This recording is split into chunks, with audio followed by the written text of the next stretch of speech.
CUET exam 2026 की officially जो marking scheme है वो आ चुकी है, क्योंकि कॉम्पिटिटिव एग्जाम है, मार्किंग स्कीम का हर एक बच्चों को पता होना जरूरी है। सबसे पहले अब की बार जो आपका एग्जाम है वो CBT मोड में ही होगा, यानी कि कंप्यूटर बेस्ड होगा, और नेगेटिव मार्किंग इसमें अप्लाई की गई है। ये इसका पूरा क्राइटेरिया आप एक बार देख लीजिएगा। इसे आसान भाषा में मैं आपको स्टेप बाय स्टेप समझा देता हूँ। सबसे पहले बच्चों आपको नंबर ऑफ क्वेश्चन कितने देखने को मिलेंगे, 50। तो टोटल 50 क्वेश्चन देखने को मिलेंगे। एक क्वेश्चन की इन्होंने वैल्यू कितनी रखी है, 5। अगर आप एक क्वेश्चन सही देते हो तो आप उसका 5 मार्क्स रिवॉर्ड हो जाएगा। तो मैक्सिमम आप कितने जा सकते हो, 250। तो अगर आप 50 के 50 सही करते हो तो फुल आउट ऑफ फुल आप आराम से लेके आ सकते हो।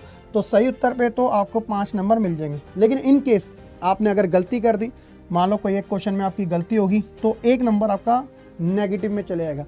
मतलब आपने 49 सही करे थे, ठीक है, अब एक गलत कर दिया तो 5 नंबर आपके कट हो गए, वो तो गए, और 1 नंबर इसमें और जाएगा, तो टोटल 6 नंबर आपके चले गए। तो अब आपके 250 में से 244 मैक्सिमम आ सकते हैं। इन केस अगर आपने आंसर नहीं दिया तब बच्चों आपका कोई माइनस नहीं होगा, वो न्यूट्रल यानी कि 0 ही रहेगा। ये तो एक बेसिक स्ट्रक्चर होगा, लेकिन स्पेशल कंडीशन यहाँ पे अप्लाई की गई है।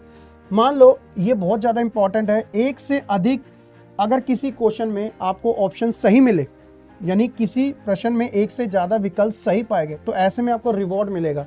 जिसने भी कोई भी सही विकल्प को चुना होगा ऑप्शन को, उसे 5 मार्क्स मिल जाएंगे। मान लो एक क्वेश्चन है तो उसके 4 ऑप्शन थे, 1 2 3 4, उसमें से चौथा और पहला दोनों सही था। अगर आपने इस और इस इन दोनों में से किसी पे टिक करके आए होगे तो आपको +5 मिल जाएगा।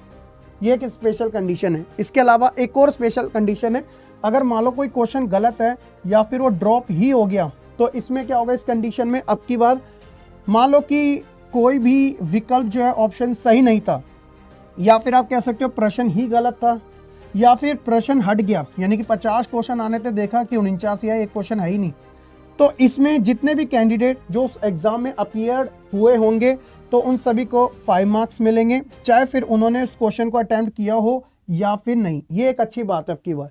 तो अपने सभी फ्रेंड्स के साथ शेयर कर दिए गए, और साथ ही साथ बच्चों जो भी आपको CUET से रिलेटेड अपडेट चाहिए और चैनल को सब्सक्राइब करके जरूर रखना। सारी अपडेट A to Z आपको डेली बेसिस में मिलते रहेगी। जय हिंद।